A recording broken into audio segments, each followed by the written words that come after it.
orange man. Okay. Yep, I probably earned that one. And technical difficulties.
My name is Alexis, and I'm writing to you from the beautiful state of Arkansas. Yeah, I've heard a lot of really good things about Arkansas. This story is from when I was in seventh grade. In the school that I was in, all the students looked forward to a camping trip that took place in seventh grade. In our school in seventh grade, students got on a bus and drove up to South Dakota for a 5 day long camping trip. Students were super. This story is from when I was in seventh grade. In the school that I was in, all the students looked forward to a camping trip that took place Okay. in seventh grade. Yeah, this is as good as I'm gonna get, so I'm watching Classroom Horror Stories. Excited about this because it was, for many of them, the first time they had gotten out of Arkansas for a nature trip. We would also typically play a bunch of really fun games during the trip, and the students who had come back from it in previous years said that it was a very, very good trip. And it was the best that they've taken in middle school. You got me. I don't know. I feel like we're so early on in the story. You just don't know. Like, my cortisol's up to here right now, but I don't know if it's misplaced. I'm sure it's not. Before I tell you what happened on the last day of the trip, I want to be honest and say that it was actually a really great trip up to then. We saw incredible forests. There were hundreds of animals on the hiking trips that we saw, and each night my friends and I would play cards by a campfire. That sounds beautiful. Honestly, you're setting me up for absolute horror because I'm really happy for you right now, but I'm not going to be soon. Right? I need to give credit where credit's due. It was a really great trip until the last night and the last day. On the last night of the trip, my friends and I decided that we're going to do something ambitious together.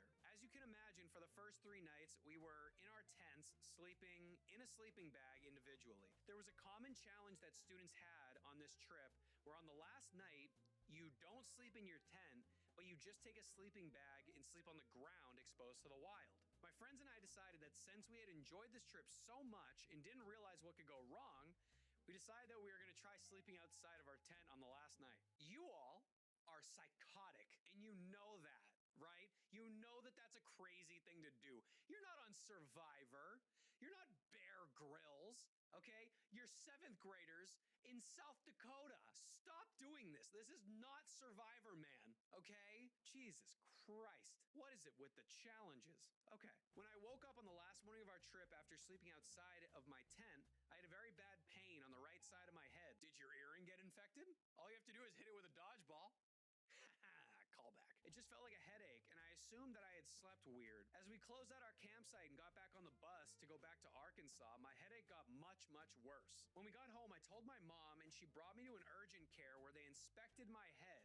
But my doctor was really shocked when she looked inside my ear. I'd like everyone to take a minute to think about how they feel now, because I just read ahead by accident, and you're gonna feel not good, okay? Okay, here we go. When she did my exam, she saw tiny black legs moving around inside of my ear.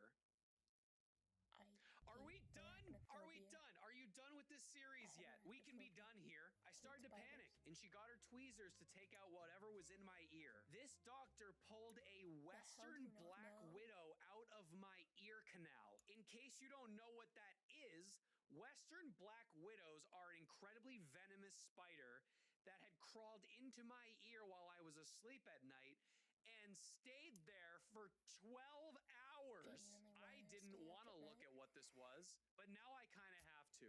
Western Black Widow spider. Okay. Oh, great time for an ad break for me. Más movimientos, aún más protección. Love that so much. That smart share is pretty slick. What's next? Me real. Oh! Look at this goddamn thing! Look at it! This was in her ear? What do you mean? Ah! I'd end it all. No. No. Oh, shit. Okay, let's get that away from my screen forever. Okay, bye. Hey, fun fact about me, I don't like spiders. I didn't like them before this goddamn story, and I don't like them now. The doctor explained that I was incredibly lucky that the Black Widow didn't bite because it could have killed me. Oh. Great. Something the size of my goddamn pinky nail could kill you. I love living on Earth. When I got the news that the doctor told me right after this, I almost wish that it had bit me. You ready? Are you feeling good? Ready to not feel good? The doctor explained that much deeper inside of my ear cavity, past my eardrum, the Black Widow had created a small web with hundreds of eggs planted inside of my ear. What? Eggs planted inside of her ear canal. There comes a time in every human's life where you need to decide what you're willing to withstand. I'm past that point, but you have a choice, right? I'm gonna finish this story, but I want you to know that I've given you multiple different outs here, okay? You could leave right now. Bye. No? Still here? All right, great. I had to be rushed to the hospital to get emergency inner ear surgery before the eggs hatched, and I had thousands of venomous spiders inside of my head. The surgery went fine, and they got out all the eggs. It took 7 hours, and I was awake for the whole procedure. What? These people spend 7 hours digging venomous spider eggs out of your ear canal, and you just have to sit there watching TikToks? But since I've developed a slight fear of spiders, oh, do you think? A little bit. What kind of a... Oh my God, I've redeveloped a fear of spiders. It's worse now. I feel awful right now. My stomach hurts. I'm sweating. I feel bad right now. And it's because of this. I hope you have a terrible day and God have mercy on your soul. What a crazy thing to... Okay, we got to focus. We've experienced a lot here together. Many different stages of life. We're on episode 76 of this series. I think we're about at a point where we can just start calling it quits, right? We don't have to do this anymore. If you guys are cool... No. Blood was absolutely dripping into the trash can below his hand. The science teacher fought for a week with you. I'm actually, don't mean that lovingly, right? I'm not trying to be nice here. I'm actually trying to be mean. And I know that's different. I know you're not used to that. I know that a lot of the times you're like, hey, Mr. J, be nice. You're a good person. Thank you for being so kind. Not anymore. I know that all of you are young. You don't know who Alice Cooper is. Some of you might. I don't know. He has a song called No More Mr. Nice Guy. That's me right now. I'm sick of it. I've tried to get you guys to stop watching this, and we're now on 77 episodes. 77. You know how a lot of psychiatrists will say insanity is doing something over and over again, expecting a different outcome? What outcome do you want from this? Because you're not gaining anything. But I found a way to fight back. I found a way to fight back against you, and I think it's going to work. Every week, you guys go into the comments and you say, oh, I invite some friends over to watch this, right? And I keep trying to tell you not to watch this series. I've tried to scare you out of watching this series, but I have an idea. If my stories are not bad enough, I brought in another teacher content creator who I think might have stories, in addition to the ones we're going to read, that might just scare some sense into you. Ladies and gentlemen, Coach Russo. How's it going, everybody? My name is Nick Russo. I'm a teacher and a coach, known online as Mr. Russo Health, and I have a feeling I'm going to regret coming on this podcast, but here I am. I'm not sure if my stories are going to hold a candle to the ones we're going to read about today, but I'm looking forward to seeing what we have. Well, I'll tell you one thing. If I need to feel as bad as I feel watching this whole series unfold, You do too. Fantastic. Some quick housekeeping. If you like classroom horror stories, please go subscribe and go like the video. I know that I say this every time. It actually does help get this video to other innocent bystanders who don't deserve to feel the pain and disgust that you're gonna feel as you watch this. What am I saying? You guys you don't have feelings, okay? You don't have feelings. That's the problem with you. You're like emotionless. I'm getting out of hand. If you like this, you will also love the No One Asked for This podcast, which actually Mr. Russo was a guest on just a couple of episodes ago. If you like this, you'll love the podcast. It's the No One Asked for This podcast. It comes out every Sunday at 5 p.m. Eastern Standard Time.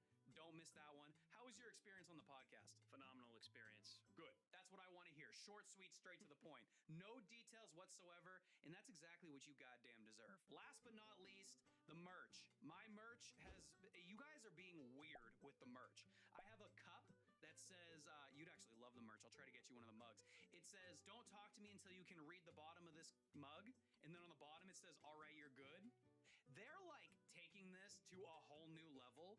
And we actually have a little bit of an agreement together where if we sell out of the merch that's in the store right now, I have to create a Lorax hoodie that has a mixture of the Lorax and my face, and I need to sell that. So, I support it. I don't support it. I wish you didn't support it. I'm going to need you to be on my side here. You're not on their team. Fair enough. Okay? I take it back. Say it to them right now. Say you're not on their team. I am not on your team. For some reason, I just don't trust him with this. We're going to have to get into this. Before we get into this, I'm dying to know, do you have any horror stories from your time in the classroom? Based on what I've seen, I can't say that my horror stories really come close to some of what you've read or experienced. That's fair. This is from the depths of the world. One of the most recent ones that happened to me is class this year. I had a student crack open a can, which commonly we think is like an energy drink or a soda, and it turned out to be a Ukrainian beer. And the reason why I found that out is when I saw the student with the can on his desk, I didn't know what it was, so I asked him, what is that? And he calmly said, it's beer. So obviously being a high school teacher, I was concerned with that response. Sure. And I asked him, what do you mean it's a beer? And he said it's Ukrainian, it doesn't have any alcohol in it. That attracted the attention of all the other students, so I had to address this, and I couldn't read the can because it was in Ukrainian. Did it end up being a non-alcoholic beer? Yes, but regardless, I did confiscate it. I would hope so, yeah. But that creates an interesting sort of side plot where it's like, if I'm drinking like a Heineken Zero while driving, am I still going to get a DUI? Well, and that's the thing some people don't know is a lot of these non-alcoholic beers, they're actually allowed to have a small amount of alcohol in them while still being classified as non-alcoholic because it's not the limit that classifies a drink or a beverage as being alcoholic. Oh, you really are a health teacher. I am. Okay. All right, before we get any other horror stories, if I had a kid ever open a beer in class, I would probably have to take it and drink it just out of spite. Even if it's a non-alcoholic one, I'm just trying to prove a point. I'd be shotgunning that thing. There's no area in time where that would be okay. There's no more time to delay. I could sit here trying to delay this all day long. Oh wait, I do have a way to delay it. You want to see some comments that pissed me off? Comments that pissed me off. For context for you, I made a mistake a couple episodes ago where I decided to read comments that people put in my YouTube comments to see if there were any that pissed me off. And it turns out that they all pissed me off. This first one comes from Stephen Hersey. It says, thank you for my amazing therapy session, you toenail clipping of a fuzzy, fishy, orange Lorax blob. We have got to the point where literally anybody can build a fully working app without knowing how to code. This is Base 44. This is the first... To take the time to consecutively put those words together. Yeah. You know how on like New Year's Eve, somebody will try to be the first person to say a sentence where they're like, my mom's a dolphin. I think that even if it's not on New Year's, I think that's the first time that those words have come together in that way. All right, this next one is from Static Edits 57. There are 5 wrinkles on your forehead. Also, I love your pointy elf ears. Makes you look more like the Grinch. Happy day. I love these videos. You're the reason I don't go to therapy. Because of that, I hope all of your sheets are cold. If you have that type of resentment towards him, don't take a look at me in my forehead or my ears. Well, here's the thing. I don't even know where it started. So there was a moment, and you already know this because you posted a video where you talked about the Onceler, and everyone was like, now you're Mr. J. I got told that I look like the Onceler. I got told I look like the Lorax. I get told I look like a Who from Whoville. That was fine because I didn't even really see the resemblances here. Now they're like, let's talk about something you can't change about yourself. And they're like, wrinkles. And then when I start talking about how like, oh, that's something I can't change, they're like, you could get Botox. Botox? You want this to be cemented shut? Do you know what? I wouldn't even be able to work if I didn't have expressions. Yep. The fact that you said in this comment, you're the reason I don't go to therapy, you need to go to therapy. You need therapy immediately just so that you're on the same page. All right, last up we have one from Lexi-U9Y7N. That might mean something to someone. I don't know what that might mean. Mr. Lorax, protector of the trees. I'm subscribed and from Arkansas, and your hairline is bigger than Apollo. What the hell are you laughing at? You hear him? I do. Why is our producer laughing? Whose goddamn team are you on? Your hairline's not that bad. That bad? What do you mean that? I'm surrounded by enemies all the time. At every corner, enemy. And if they didn't start as an enemy, now they're an enemy. Don't give me the little heart hands. Don't give me the little heart hands. I'm sick of you all, okay? Because this is what you do, all right? You say some crazy shit like this, and then all of a sudden Carter, our producer, starts laughing. And then all of a sudden Nick, my guest, says that my hairline's not that bad. The most backhanded goddamn compliment of 2026 so far. You start recruiting. You're creating a little cult, a little mean cult. I hate everyone. We're getting to the stories. Are you ready? I think so. Ladies and gentlemen, episode 77 of Classroom Horror Stories. Let's run it. This first story is called The Slap Bracelet. Hello, Mr. Floofy, Doofy, shiny-headed, jaundice-possessing, hairline-lacking, Lorax tree summoner. Wow. I almost passed out reading that. I almost had a stroke trying to read that entire sentence. Wait, let's break that down. Mr. Floofy, Doofy, shiny-headed, jaundice-possessing, hairline-lacking, Lorax tree summoner. Jaundice possessing. Jaundice possessing is where I start having a little bit of a problem with this. Like it was funny and silly. What's jaundice? My daughter had jaundice when she was born. What is jaundice? It's something with the liver where it impacts, and you're born.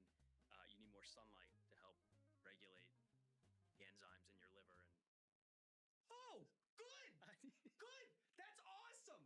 Great. Jaundice possessing is the new insult that you're gonna. Oh my God, I'm so sick of you people. My name is Amelia, and I'm going into the 7th grade as of August 2026.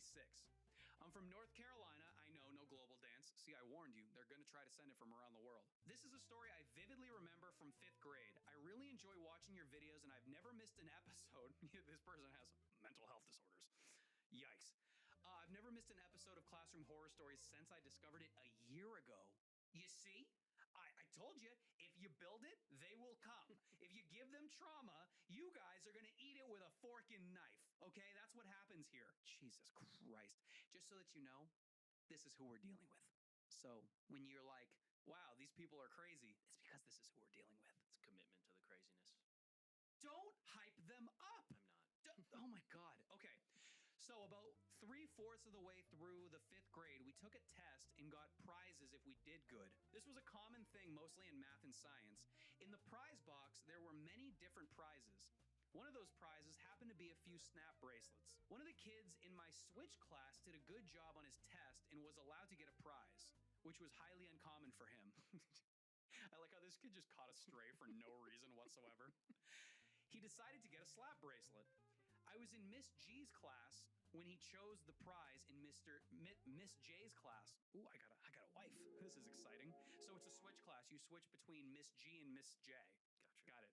That's so confusing. My dyslexia is like flipping over. We switched classes and we went to lunch for 20 minutes. I'm having a stroke trying to read this. Glad we're on the same page. This is a difficult. Okay, I'm glad. Hopefully, you're catching up with some of this. You were in the gifted program we learned on the podcast. I was not in the gifted program. After lunch, we go to the bathrooms and we were right next to our class. Miss J's class stood on the left side of the hall, and Miss G's class was on the other. We were on opposite sides of the hall right across from each other. He was standing next to his friend playing with the slap bracelet. So the kid who got the slap bracelet. Got it. Now I know. I think I know where we are. His friend got a hold of it and was trying to slap it on different parts of his hand. At some point, he tried to slap it on his finger. If you don't know this already, slap bracelets have very sharp metal on the inside of the cover. I don't like the way this is going. I don't like this at all. I'm concerned. Yeah, you should be. Usually it's a ruler, but either way, the edges are always very, very sharp. The cover on the bracelet broke, so the sharp part was exposed. When the bracelet slapped his finger, it hit his finger with the sharp part exposed. Nobody really noticed anything, and he didn't show any concern. He walked up to the teacher looking the slightest bit worried. The teacher looked at his finger. Oh my God. The teacher looked at his finger and looked very worried. Everyone was whispering and wondering what happened. The teacher wouldn't tell anyone what happened, but later on we found out. Everyone who was waiting in line to use the restroom was told to sit in their seats in the classroom. By the time everyone sat down, he was on a chair outside of the classroom across from ours, which everyone in the first row in the other class could see. I was one of the people in the first row, so I saw everything. While he was sitting down, he was using multiple layers of paper towels to cover his finger. Even though he had many layers on it that were thicker than his hand, blood was absolutely dripping into the trash can below his hand. Everyone was told to sit and be quiet, read, or rest their eyes. Send him to the doctor. I wish I had that option in school to rest my eyes. No, they just hit us. Of course, my curious ass had to keep looking at the kid as if it was my own business. I also have extremely bad anxiety and high adrenaline levels, which made me very shaken up. Okay, what happened to the goddamn finger? Tell me before I throw up. The teacher called in other teachers and the music teacher to help because they had some sort of degree in medical stuff. What? Your music teacher has a doctorate degree? Why the hell is that the case? Okay, wait. Medical stuff. About 4 teachers were huddled around him with gloves, medical kits, and towels. All right, Surfside 6. What the hell's going on here? We found that he cut halfway through his finger and it was hanging off of the edge of his hand. ER. Okay. All right. That's so it's just like hanging off. I wonder which finger it was. I hope it wasn't the middle finger. That would be annoying. Actually, I don't think there's any finger that's good to really break off halfway through. Now that I consider that was a silly thing to say. He ended up going to the ER and got around 8 stitches or something. Thank you for the details. He was back at school less than a week later with his stitched fingers on and cartoon-looking bandage covering it. We call it the stitchuation. You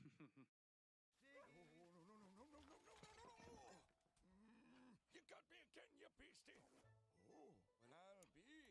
I'll be Be as soft as flower petals on